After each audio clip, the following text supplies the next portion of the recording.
highly technical and highly detailed, but very interesting.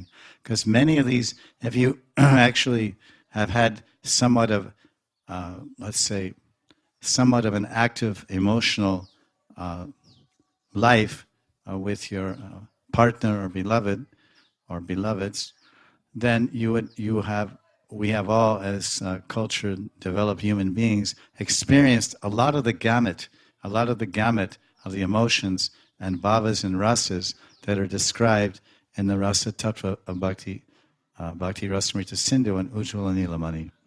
Of course, different quality and quantity. So then when you're, no, that's okay. Thank you.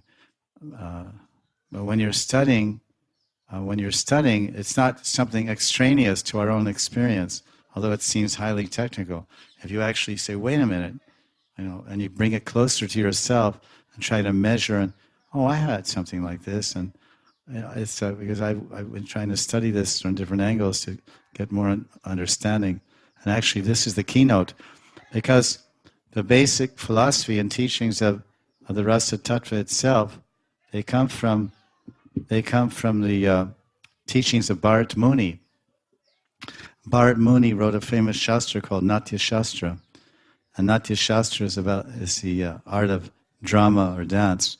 So there, in drama or dance, as you know, when you see cinema, in cinema or movies, well, we could say movies or cinema, the actor and actress, they have to convey different emotions and feelings. So all those rasas and feelings that are in material drama, Rupa Goswami has taken all of those and used those to describe Bhakti Rasamrita Sindhu and Ujjvala Nilamani, to describe the transcendental rasas and exchanges of Radha and Krishna.